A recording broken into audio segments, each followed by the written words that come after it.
Saludos, invocadores, and welcome to Patch Rundown 5.6. If you haven't yet, read the patch notes. They're probably here. They're most likely here, but I'm going to guess here. I have with me my guests, lead of live gameplay, Brian Feeney, also known as Feral Pony, and Aiden Zyrene Moon, the lead Zyrene for the LCS Analyst Desk. Thank you guys. And my favorite Zyrene. Oh, too. and your favorite Zyrene. Thank you. I don't know if he's my favorite Zyrene, but we'll see by the end of this episode. Thank you guys for showing up. Thank you for having us. Yeah, so I'm going to go to you, Zyrene, immediately because Brian Feeney doesn't know anything about the jungle. Last patch we released Cinderhulk. Yeah, I love that. Okay, well, yeah, apparently you do love that item. Okay, so you know, there was a lot of criticism, especially last time from chat, right? It's like junglers are in a really bad spot. There's not many junglers that I can play, right? Like 5.5 had a number of notable changes. How is the jungle for you feeling right now?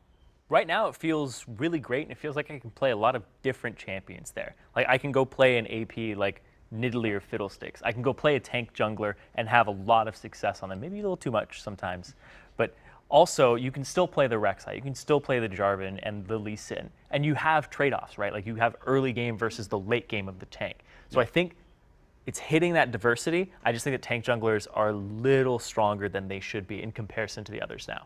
Yeah, I mean, there's a few especially that were sort of above the rest of the pack before Cinderhulk, which I think did a really great job of shoring up some of their mid-game clear problems, some of the sort of the mid-game weakness. Like they've always had early game weaknesses. That's intentional and probably a really healthy spot for them to be in. Right. We had suspicions that some of these characters like Sion and Sejuani were going to do very well in the new system, but it's hard to predict exactly how well, and so we wanted to let things shake out a little bit before making any kind of jumps on some of these characters. And we've seen in the patch, those two characters in specific are a little bit too strong. We have small nerfs for both of those guys coming in, but we want to give a little bit more time to see how the jungle shakes out. Right, people are going to be trying new things. Even now, people are still trying new junglers. They're still innovating. They're still doing adjustments. Yeah, and Zach just got played in the LCS. Exactly, right? Like, It's awesome.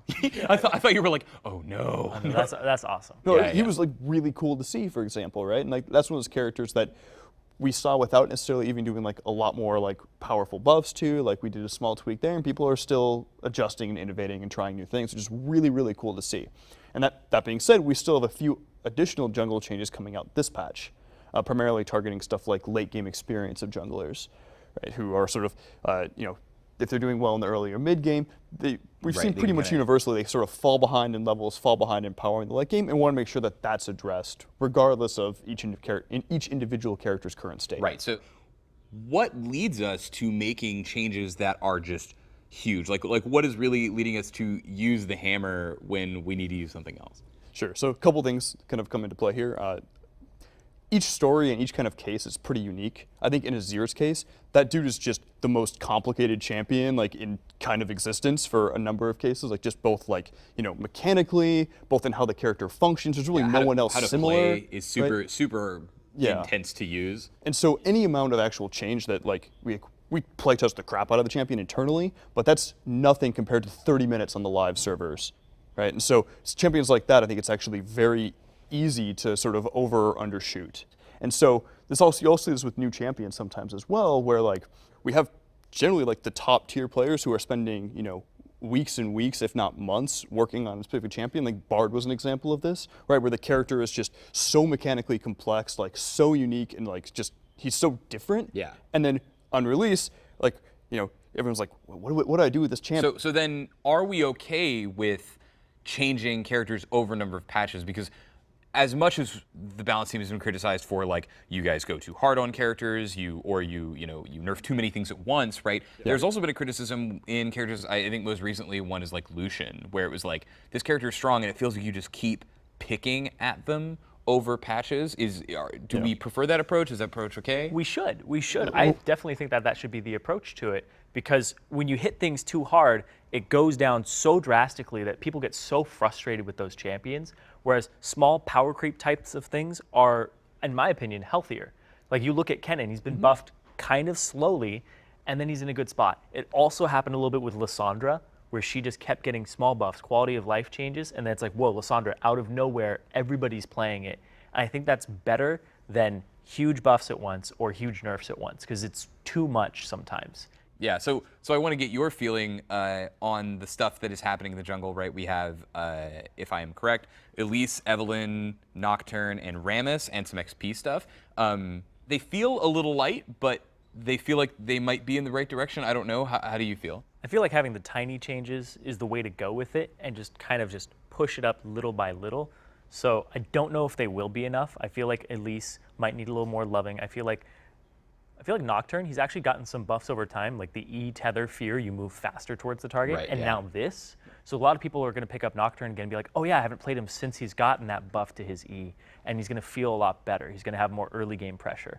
So overall, I think that these are good changes since they are tiny buffs to just push those characters in the right direction, and then just have people explore with it. Because people are going to play Evelyn again and be like 3 seconds to go re-stealth and then come back again and reopen on people is pretty big, right? Like that's just a play pattern thing. And then when people pick the champion up again, this might make them a little more alluring. And then when they do, they're like, wow, this champion's stronger than I thought. Because it's about perception too. Right. It's not just about, I mean, perception is huge in this case, but like also there's some of these characters like, Evelyn especially, used to get the crap kicked out of her in the jungle right before that, and we did the damage reduction buffs that actually helped out champions like her almost disproportionately to some of the other characters.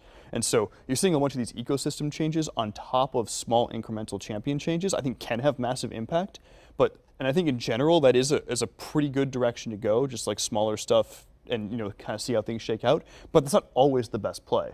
Like Cinderhulk, for example, was not a small change. Like that was pretty massive. And I think if we had gone with the approach of like, let's just do small incremental changes to every tanky or kind of tanky jungle dude who wants health in any kind of way, right? Like it would have taken us forever to get there and would have caused a lot more disruption, a lot more kind of like probably negative ramifications than we wanted to. Whereas if we just go, hey, here's Cinderhulk, like be rampaging, fire spewing monsters, right? Like, that's super awesome, and we get the kind of changes that we want to see, and we diversify things a lot. We see people trying out new stuff. I think it's a really healthy and good direction. Yeah. I think that it's great to see like the late game tank junglers who are bad early, and then you have people who are like, I'm going to play Lee Sin still and Jarvan because they have their place, and like early game pressure, not as great as a tank jungler late game, but you transition into that, and then you still have things like AP Nidalee, which I think is a little powerful, but I still think it's a good thing to have in the game at the moment, so that people could be like, there is an AP jungler to play. We need more things like this, and to be like, it's okay to have that poke pattern. We want more of that. Yeah, right. That was going to be my next question. Now that you bring her up, is you say, we are taking a wait and see approach, right? We're trying to do things, kind of little by little here, right? Yeah. And yet it feels like we're almost ignoring something like Nidalee, which many of our players agree. That character is in a state, she's very visible and she's very powerful, and we're not really doing anything to her. So, to be totally blunt, Nidalee's still on the radar as a character that we're looking at. It seemed we knew how much of an impact Cinderhulk was going to have. We didn't know quite exactly how much it was going to know, but we knew it was going to be big. And so it was felt a little bit irresponsible to be like trying to target nerf specific champions in the jungle when we're also boosting a ton of other champions in jungle at the same time. Right. So are we moving forward, if you look at 5.5 and 5.6, are we just going to buff forever? Are we about that life? Like, what's going on? I mean, I think you want to use both always, right? Like there is a bar of where things are at. Some things are above that bar, some things are below that bar, and you want to be able to use both tools at your disposal. I think sometimes we definitely err too heavy in one direction or the other, and I think we can be doing both, right? And that's actually good. But I think ultimately, regardless of whether we're buffing or nerfing, the most important thing in my mind is that we're being targeted and we're pushing the game always in a better direction, whether that's through buffing a character or even nerfing a character. So if we're nerfing a character or if we're buffing a character, even though there might be a risk of maybe we move too far, maybe we don't go far enough, as long as the end result is a place we want the game to be at, then we're fine to make those changes. I mean, we patch all the time, right? So that's one of those things where, like, if we're a little bit off on sort of, on a balance number, or like characters are a little bit too powerful, a little bit too weak, we can adjust that in the following patch, following 2 patches. Like, we adjust the game very rapidly. However, if we're not pushing the game always in a better direction,